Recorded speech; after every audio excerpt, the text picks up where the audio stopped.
the best outcome or the best practice would be, how do I adopt a post-breach mentality without the trauma of having to go through a breach, which is, of course, not easy. It's really hard. It requires courage, creativity, commitment, and executive sponsorship into cybersecurity programs. You're listening to KBcast, the cybersecurity podcast for all executives. Cutting through the jargon and hype to understand the landscape where risk and technology meet. Now, here's your host, Carissa Breen. Joining me today is President and CEO Edgard Capdevielle from Nozomi Networks, and today we're discussing critical infrastructure. Edgard, thanks for joining. It's wonderful to have you here. Carissa, thank you for having me. It's an honor to be here. Critical infrastructure, it's a big one. So I want to talk to you about your observation about critical infrastructure. What are your thoughts at a high level? Critical infrastructure is extremely important for most nations, as the name implies. It includes critical systems required for humans to be around. It includes energy, the production of energy, the production of electricity, oil and gas in many countries is extremely important. It includes transportation from buses, metro, airports, ports. It includes the production of pharmaceuticals, many other manufacturing sectors. It really is the fundamental systems that life as we know it in this modern world. So critical infrastructure is extremely important.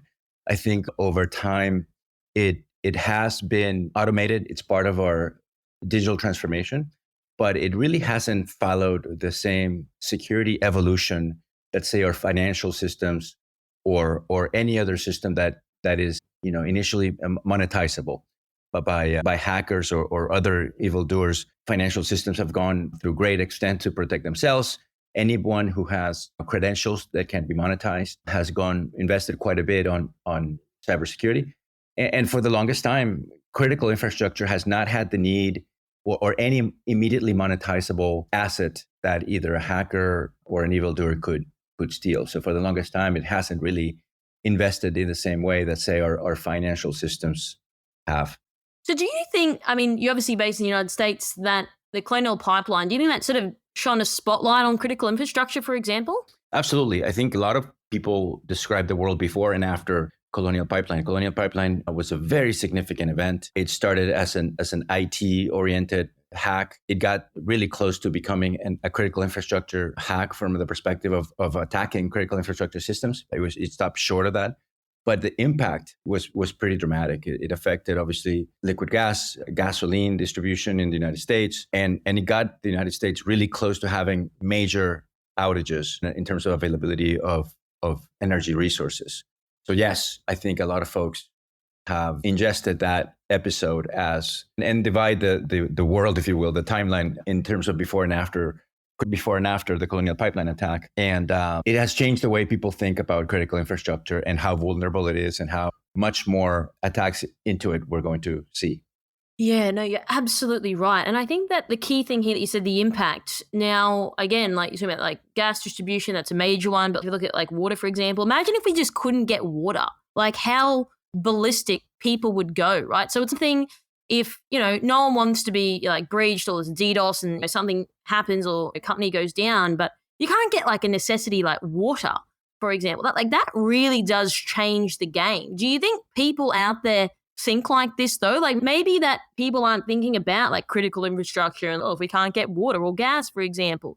So do you think that there will be more of an importance, whether it's in the United States or here in Australia, that people be thinking more about, well, what happens if, because we've had a lot of breaches here in Australia, as you probably would have heard of in the last couple of weeks, if something like critical infrastructure gets breached? Do you think people are considering the impact of the magnitude of some of these events? Absolutely. And I think you touched a very important vertical, which is water. In the United States, we had, right before the Colonial Pipeline incident, we had the Oldsmar water plant incident in Florida, where the attack was slightly different. Colonial Pipeline was more of a ransomware attack. The Oldsmar water plant in Florida was more of a remote access attack where somebody came into the plant, changed the chemical composition of the water, and fortunately it was caught in time. I think, as you pointed out, water, just like any other critical infrastructure, is fundamental to support human life. You could have had the impact that this attack could have had in terms of people, poison or otherwise, would have been pretty dramatic. So yes, the impact is being felt more and more across the globe because the more developed, the more automated the system, the more developed the country, the more you're going to be vulnerable, or the impact of these attacks is going to be more in your particular country. And of course, Australia is a powerhouse in terms of different markets and automation, how the degree of automation that has been implemented into these critical infrastructure sectors, including water. And of course, is equally susceptible as the United States. So of course, the impact is being appreciated a lot more. So I'd like you to stay with that example on water. So just say, use that example, imagine if the water got contaminated, like people would get sick or potentially die. Talk to me a little bit more about, hypothetically, water, ransomware attack, whatever it may be. What can people sort of expect from this? Like you said, potentially it gets contaminated, people get sick or die, we can't get access to water. What do you think happens then? How do people start reacting? Because again, it is a necessity, right? Like people can't cook, they can't drink water, they can't have showers. And if you're looking at that across a very big like country, like the US is 330 million people, for example, that's a pretty big impact. So talk to me a little bit more about the impact on not only businesses, but to consumers as well.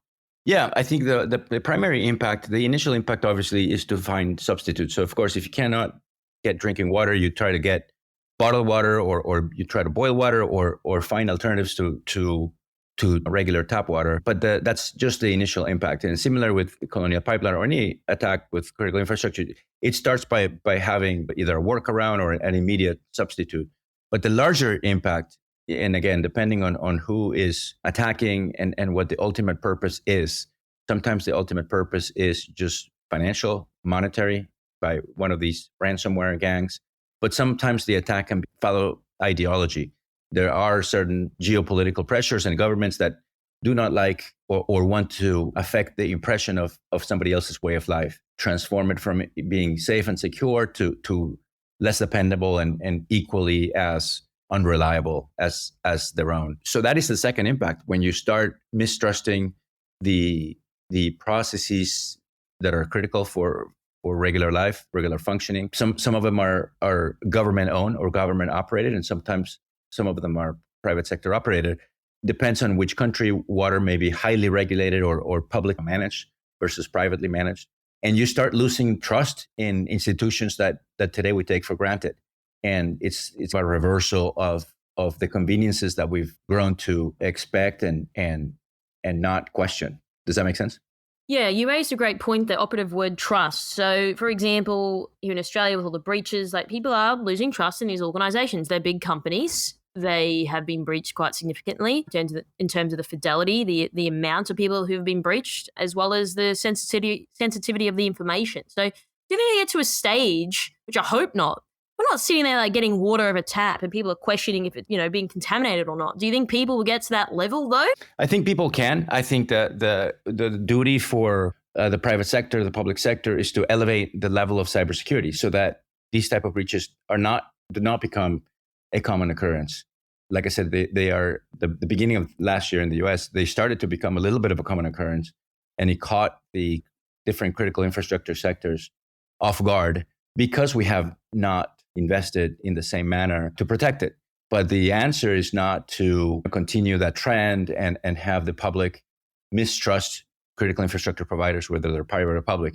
The real answer is we need to elevate the level of protection that all the operators of critical infrastructure implement and match those that have been best in class for the longest time, like, for example, the financial sector. Yeah, no, very, very interesting point. So you made a comment, from my understanding, that critical infrastructure is highly vulnerable, as we've clearly articulated already in this interview, towards like attacks, and is underprepared. Talk to me a little bit more about this. What do you mean by underprepared? Well, like I said, for the longest time, critical infrastructure was not monetizable. You could not penetrate critical infrastructure and steal credentials or money. So again, the financial sector, which owns money, or the retail sector, or anybody that is in the business to consumer where credentials are available, needed to invest in cybersecurity to protect those credentials, to protect that money.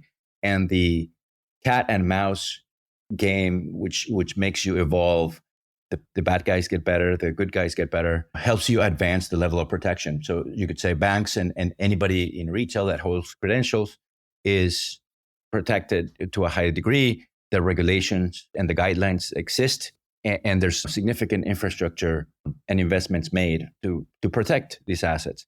Now, when it comes to critical infrastructure, for the longest time, it wasn't monetizable, and there was really nothing to be gained other than to disrupt systems and processes which don't follow only follow the kind of the ideology type of attack versus the profiteering type of attack. But when ransomware and Bitcoin changed the game, they basically said any uptime, any industry where uptime is important, which includes critical infrastructure, I can monetize that. I can monetize that with ransomware and Bitcoin. If you care about the uptime of your process or critical infrastructure system, I can apply ransomware, I can disrupt it, and you will pay me. So the uptime became monetizable. So all of a sudden, from one moment to the next, industries that had not participated in this kind of long-term evolutionary process of investing in critical infrastructure, and therefore they don't have the budget, they don't have the inertia, they don't have the skill set. They're required to have the budget, the inertia, and the skill set, invest and protect themselves against kind of some of the most sophisticated actors out there. So it's really unfair because the defenders haven't really prepared for it, and the attackers come from being fairly evolved, and therefore at the very beginning they started being very successful. So Edgard, would you say that critical infrastructure is more underprepared than, say, banking and finance, for example? Oh, absolutely. There was a study done by Deloitte, I believe it's a fairly global study, where you can actually use the investment in IT, for example, or the expenses in IT as a proportion of your revenues to group industries. And you would find finance and retail insurance in the top, where the investment into IT as a proportion of your revenues, it's pretty high. And in the back of that list, you'll find critical infrastructure sectors like oil and gas, electricity, water, and so forth.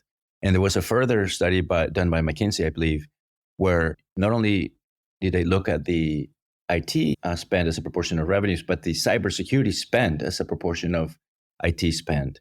And they found that it was even lower. So not only critical infrastructure sectors are investing less as a portion of their revenues, but their investment in cybersecurities are even lower. They're just starting to go up the digital transformation curve, and cybersecurity is an afterthought.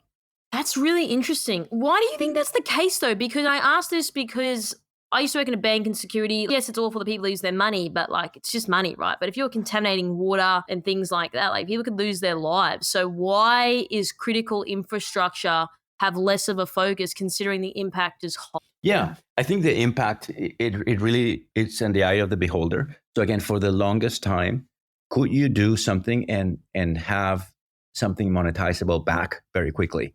And when you can clearly see that in a banking websites and all sorts of financial platforms or applications were protected from the very beginning because the money or credentials or any type of fraud could be immediately monetizable. Something that you do to what for the longest time was not monetizable. So unless you were following some ideology type of incentive for the attack, you wouldn't do it. There's nothing to be gained. And again, ransomware changed that, right? Now with ransomware, I can attack, say, Colonial Pipeline or anyone else that, for example, affects your supply chain, affects the ability of products that you really care about, may affect your transportation, may affect your electricity. And ransomware in combination with Bitcoin changes that monetization factor. It used to be zero monetization to now I can monetize it in the same way. I can demand some Bitcoin to be deposited somewhere, and without much more, you can get monetization from attacking critical infrastructure. That's fairly new, and that's why the investment trends have not been there. Gotcha. Okay, that's a great point. Because now there is this monetization factor, which you've just spoken about. Is that going to influence the government now, for example, put more regulation in to say, hey, this is their standard, or you need to be compliant here, here, and here? What's that going to look like? Because again, going back to the impact is greater.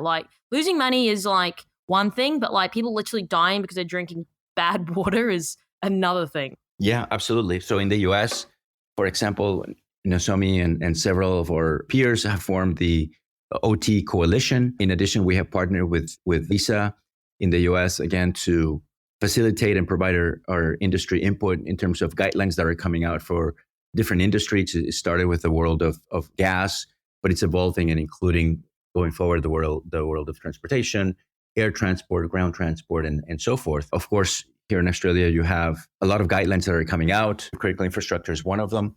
And implementing risk programs and providing guidelines for notification when a cyber attack happens is the beginning. I believe the world is evolving in that way. The governments are providing guidelines.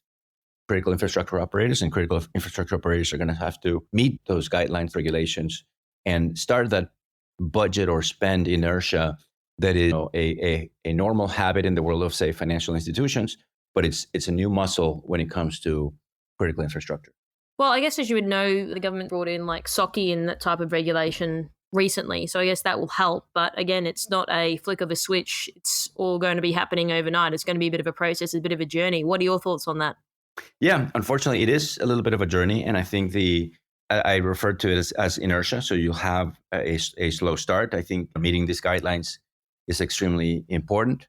And at Nozomi, we refer to the stance that people have initially towards these guidelines as the pre-breach mentality or pre-attack mentality. And what we recommend is in terms of how to think about all this, is to try to adopt a post-breach mentality. So if you think about whether you're this water operator that I mentioned, or your Colonial Pipeline, or your whomever, your approach towards appreciating some of these regulations and trying to meet them changes dramatically whether you're pre-breach versus post-breach.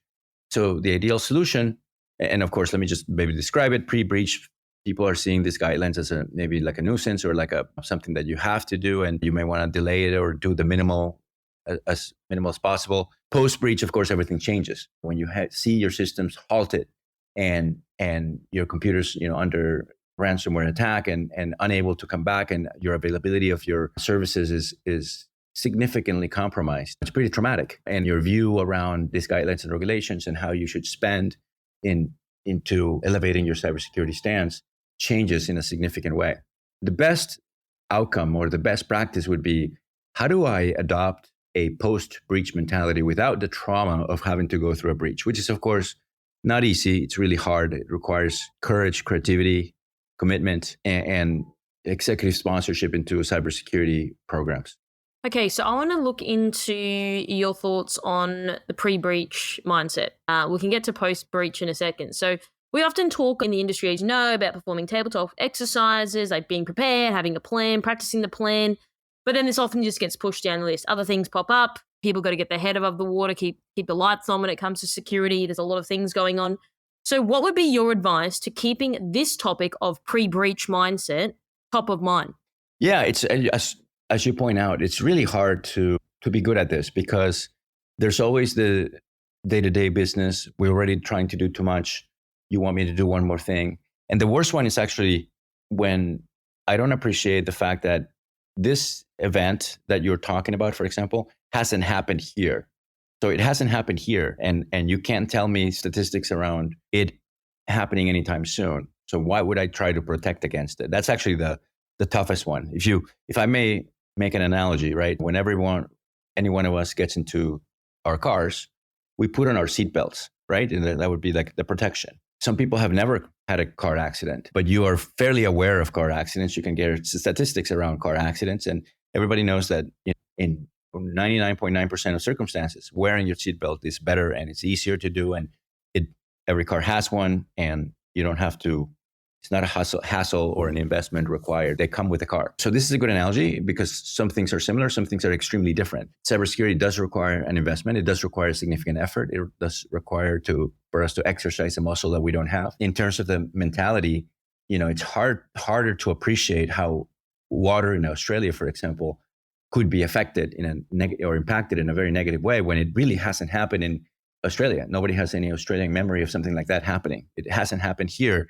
It would be probably your worst enemy. And of course, it has happened in the US, and the US problem is different. Or water infrastructure from a financial perspective is regulated and doesn't have a lot of investment money laying around. It's a cost plus industry where every investment needs to come from somewhere. It's either government owned, government financed. So it's much harder to change budgetary availability for investments in cybersecurity.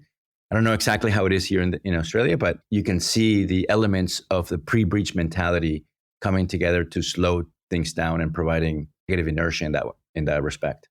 So I definitely get your analogy about the seatbelt. Great way of putting it. How do we get people in our teams, our boards, our executives to be like, think of the seatbelt? How do we get people there? Because at the moment, everyone's just getting in the car and they're going for a joyride and there's no seatbelt. There's probably not even a seatbelt installed for some of these people. So what would be your advice? Yeah. I think that we have great examples in the US. The role that CISA is playing in the US when it comes to critical infrastructure, and the good example and how we take some of these good examples to social and to greater distribution is a good set of examples to copy here, for example. That would be my recommendation.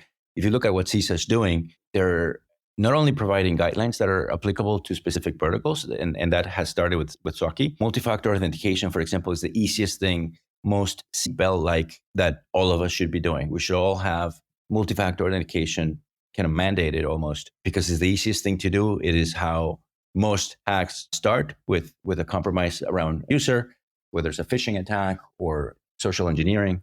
And multi-factor authentication assists in prevents misuse of credentials, and which is how everything starts, right? For example, CISA has been advertising and promoting multi-factor authentication for the longest time. It's the easiest thing, first step that we should all be doing, in addition to providing some of those vertical guidelines for particular industries. You can go always the extra step and say, well, listen, all networks that support critical infrastructure should be monitored. People should have a list of assets that are connected to critical infrastructure. You should know what they are. You should understand the vulnerabilities. SOC is starting to do that with the part of SOC that really talks about implementing risk management programs. Those risk management programs, of course, could include monitoring of critical infrastructure networks, understanding assets connected to those critical infrastructure networks, understand authorized access or abnormal access to critical infrastructure networks, and so forth. But you can also start really simple, like I mentioned, with the most seatbelt-like recommendation, which would be multi-factor authentication when it comes to users of critical infrastructure. Do you think as well, like you mentioned before, that especially in Australia, for example, a water incident in terms of critical infrastructure hasn't really happened? Do you think people rely off, well, it hasn't happened in X amount of years, it maybe won't happen, which maybe sinks in a little bit of complacency there? I think it does. We have the world to watch, right? So right now, we obviously have a lot of geopolitical pressures happening, a lot of critical infrastructure being affected with physical attacks, but as well as cyber attacks. So the geopolitical pressures today, they're all about Russia and the Ukraine. Tomorrow, they may include other actors, other regions that have different type of ambitions or different type of ideology. And yeah, Australia is not too far away from the rest of the world. Sure, it doesn't feel like that sometimes, especially when you get a flight to the US. It's a pretty long flight. So I want to now talk about, let's talk about still in the pre-breach mindset of practicing incident response plans, for example. So when an actual incident occurs, people seem to forget the plan, which you probably are aware of. So what would be advice to keeping people on the right track? Because again, emotions run high, people feel stressed, they feel overwhelmed.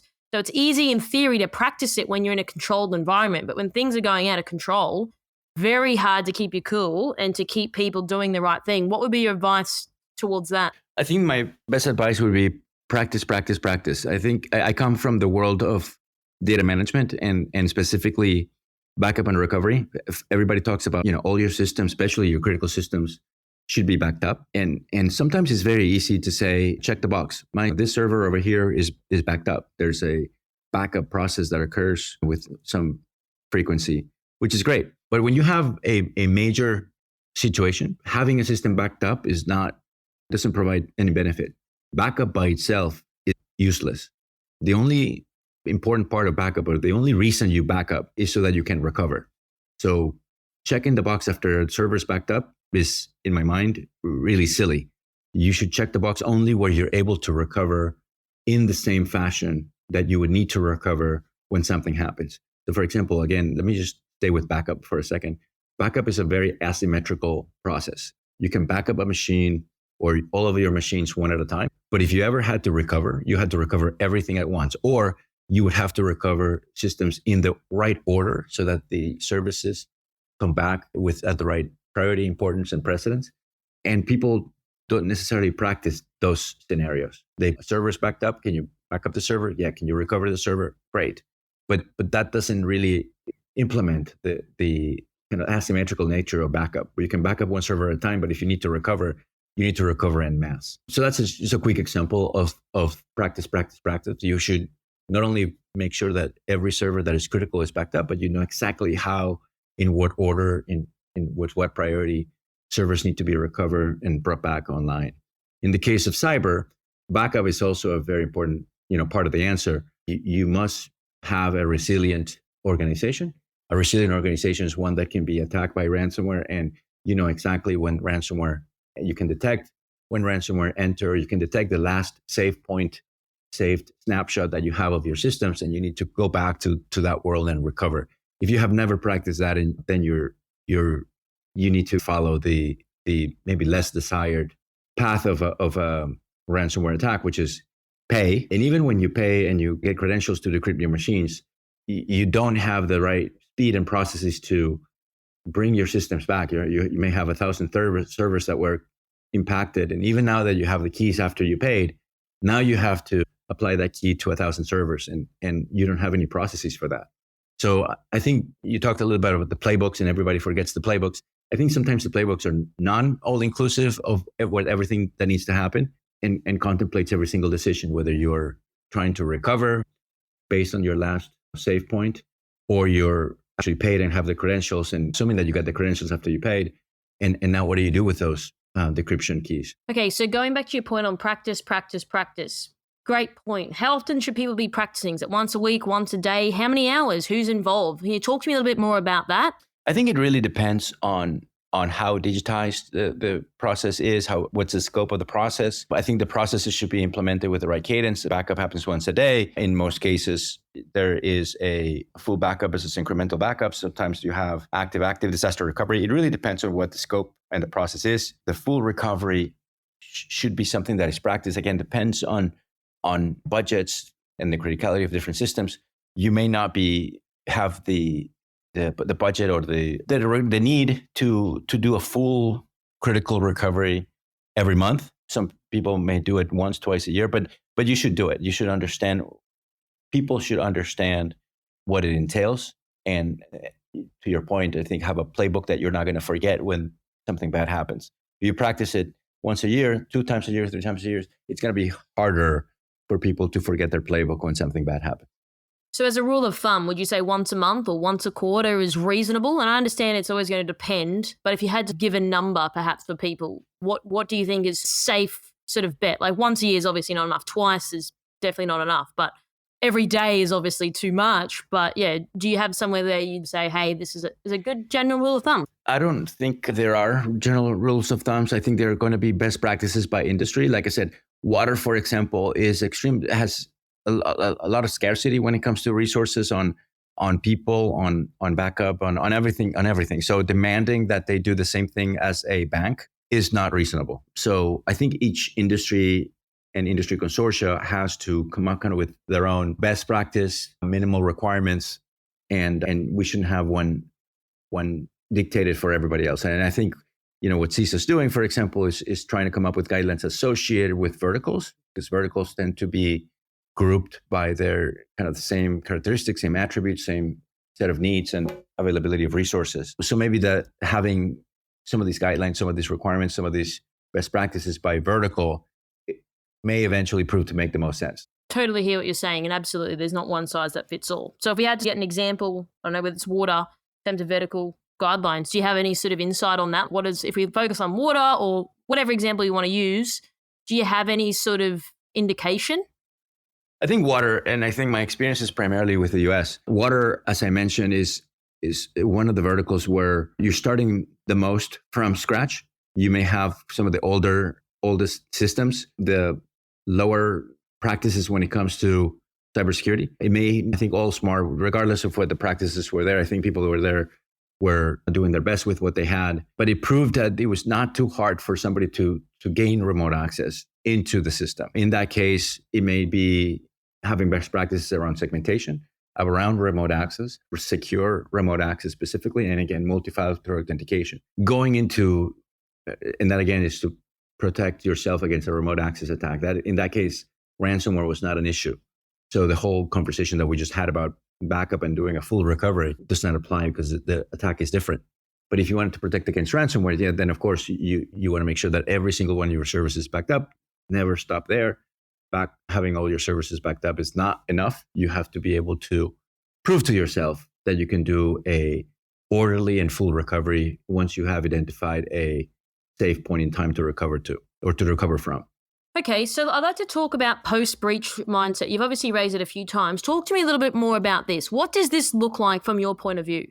Well, in a post-breach mindset, you've already gone through the trauma of an attack. So you already changed the priority level of cyber. It is the point in time where you think, wow, if I had implemented multi-factor authentication, for example, it would have been harder for people to steal credentials and therefore harder for the initial ransomware to penetrate my systems and harder for that initial malware to do lateral movement and identify systems and reach that command and control server that was able to extend that attack through our organization. It forces people to think about this more. I think it's pre-breach mindset it's a nuisance. I don't want to deal with it.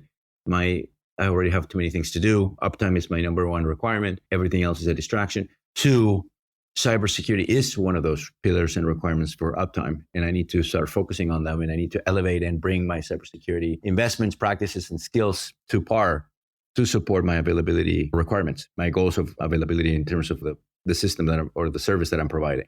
So that's the main difference between pre-breach and post-breach is the importance, elevated importance. I wish I would have done a lot of those things. Some of the things were fairly simple to do. Again, I keep using multi-factor authentication, fairly easy to implement, and as easy as putting your seatbelt before you start driving your car. So what do you think from your experience people struggle more with? Is it pre-breach mindset or post-breach mindset? I mean, they're good and it's not good or bad. It's just they're both completely different. But what are you seeing people really struggle with? Specifically when it comes to critical infrastructure, as I mentioned, for the longest time, these attacks were not common. So it's really hard for a new category, critical infrastructure, to insert itself into the budget mix. And a post-breach mentality, it really doesn't matter. The money has to come first somewhere, and we have to start today. And that's one of the biggest advantages of being able to position yourself into a post-breach mentality, hopefully without the breach or the attack. So I want to get your thoughts on moving forward now. Is there any sort of hypothesis in terms of the future of critical infrastructure that you'd like to share with our audience today? Yeah, absolutely. So number one, critical infrastructure is going through the same motion that all systems and every one of us is going through, which is called digital transformation. And digital transformation is all about everything becoming more digital, things becoming more automated. When you look at the growth of IoT, what is the growth of IoT? People are talking about IoT. It's having a lot more sensors, a lot more information about a particular process, a lot more data science and analytics applied to it. And that is only going to increase. And as we increase, as we want to get more out of our data, and specifically out of our critical infrastructure data, the attack surface and is going to increase, either because we're adding more sensors or we're digitizing more or automating more. So if you look at the other side, the geopolitical pressures are not going necessarily to be easier or lower in the future. And the existence of attacks and ransomware gangs is not going to disappear all of a sudden. So the propensity for attacks is going to be higher. I think we've seen it. They're more common all the time in different countries. And initially it was the US, then it's Germany, not necessarily critical infrastructure yet, but you've seen very significant attacks here in Australia, both in the public and the private sector. So the level of attacks is going to continue to evolve in the same cat and mouse pace that I signaled earlier, or that I talked about earlier. And one of the things that I would expect is all sectors affected, which now include critical infrastructure, need to enter into that evolution of getting better over time, matching the skill set, tool set, and investment of the attackers. So that the incorporation of critical infrastructure into that cadence or cycle is something that we should all expect. Thanks for sharing that. I think there's some insights. And for just to maybe conclude our interview, is there anything that you'd like to, in terms of final comments or closing comments, you'd like to leave with our audience today? Edgard, anything that you'd like them to think about post our interview today? Well, we talked about the importance of critical infrastructure. Sometimes we take a lot of our critical infrastructure for granted. We wake up in the morning, electricity is there, we can make our coffee, we take the train to work, or we get in our cars and there's gas is available. Critical infrastructure is fundamental and to life in human life. And sometimes we don't think about how cybersecurity is going to, or cybersecurity, the threat around cybersecurity and the attack surfaces that it continues to grow could affect and impact our lives. The world has changed in a significant way. We're now in the post-colonial pipeline world, in which, in the case of colonial pipeline, it was all about ransomware, but it could be, especially with our geopolitical pressures, all about ideology. Your country must be part of my country, or I don't like the way you live because my way of living is better, or maybe yours is as bad as mine. Those geopolitical pressures and ideologies are going to start affecting our lives more and more in ways that we're not necessarily prepared to handle. And I think the sooner we can start in this journey, and I think governments have a great role to play when it comes to providing initial guidelines, but all of us, in terms of our stance towards these guidelines and our willingness to get the wheel turning in terms of investment, skill set preparation, and so forth, is extremely important for us to come out in the best possible light here in this digital transformation journey. Well, thank you. I think that, look, as you mentioned, that we want to be able to illuminate and put more of a spotlight on critical infrastructure and really highlight the impact that would have on us as consumers, like you mentioned, whether it's catching the train, making a cup of coffee, whatever it may be. So I think that these are the things that I wanted to get you on the show to really share your thoughts, because again, this is real, it's happening. And again, it's not to scare anyone, but it's also to make sense of a very complicated and complex industry. So I really appreciate your thoughts and your insights. And thanks for your time today, Edgard. I really appreciate you coming on the show. Carissa, thank you so much. Thanks for having me. It's been my pleasure. Thanks for tuning in. We hope that you found today's episode useful and you took away a few key points. Don't forget to subscribe to our podcast to get our latest episodes. This podcast is brought to you by MercSec, the specialists in security, search, and recruitment solutions. Visit mercsec.com to connect today. If you'd like to find out how KBI can help grow your cyber business, then please head over to kbi.digital. This podcast was brought to you by KBI.media, the voice of cyber.